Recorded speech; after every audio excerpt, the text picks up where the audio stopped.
Modern Python data dashboards operate with a massive scale and visual complexity. Created in the early 2000s to bring MATLAB-style plotting to Python, Matplotlib sits at the core of that visualization ecosystem as its oldest and most embedded library. At the base of this architectural layout is the Matplotlib core engine, handling the actual rendering of data. When you call a quick plotting function in higher-level tools like Pandas or Seaborn, you are utilizing abstraction layers built directly on top of this engine. Engineers often criticize Matplotlib's direct syntax for being verbose and occasionally unintuitive. Yet, decades after its release, it remains heavily embedded in enterprise production environments. That verbosity is highly intentional. It forces developers to explicitly state their requirements, granting precise, fine-grained control over every pixel on the canvas. To manage high-density visualizations, developers must move beyond surface-level tutorials and build a strict mental model of this underlying architecture. When developers first learn Python visualization, they usually rely on the basic pyplot interface, executing simple commands like plt.plot. This split-screen comparison illustrates the problem. On the left, calling plt.plot triggers a global, state-based machine under the hood. For a fast, throwaway exploratory script where you only need a single trend line, this approach works well. However, the state machine breaks down as the visualization grows more complex, often routing data into overlapping or disorganized charts because the code doesn't explicitly define the target axes. Production environments solve this by abandoning state-based commands and utilizing the object-oriented interface. By explicitly calling fig ax equals plt.subplots, the architecture completely shifts. Clean, parallel pipelines map data directly into isolated grids. This structures and defines your variables up front, removing all reliance on hidden global states attempting to guess your intentions. By defining these objects explicitly, you gain direct access to the plot's properties without relying on the internal state machine's guesses. Let's architect a visualization directly from those first principles. Before mapping a single data point, we have to allocate memory for the visual container it sends. We start by instantiating the figure object. This global container represents the physical page housing the entire graphic. But a blank container cannot map data. It requires a mathematical space. Inside the figure, we instantiate the axes object. The axes owns the actual visual elements. It inherently holds the data points, the x and y Cartesian plane, the tick marks, the labels, and the title. This hierarchical separation ensures that the global window and the mathematical plot remain distinct, allowing for the precise manipulation of individual plot elements. With the architecture established, arrays of raw data flow explicitly into the isolated axes object. Specific method calls immediately transform that data into visual geometry.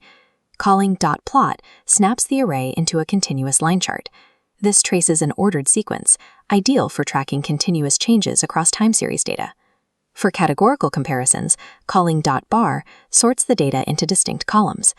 To map relationships or flag outliers between variables, .scatter disperses the values into disconnected dots. To visualize the frequency distribution of a single variable, .hist groups those values into density bins.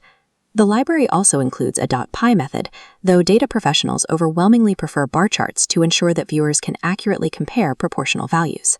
The axes object acts as an isolated translation engine, seamlessly mapping raw arrays into actionable geometry based entirely on analytical intent.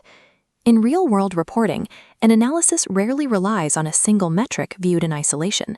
The explicit architecture easily scales to support side-by-side dashboard comparisons by expanding the initial instantiation. Looking at this configuration, passing parameters into plt.subplots 2-3 expands the outer figure, dividing the interior into a strict grid of 6 separate axes boxes. Because each of these 6 objects is explicitly defined in memory, you customize them completely independently, eliminating the risk of cross-contamination between charts.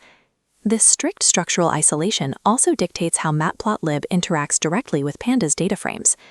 Because Matplotlib operates as the underlying engine, Pandas features built-in plotting methods that bypass manual data extraction entirely.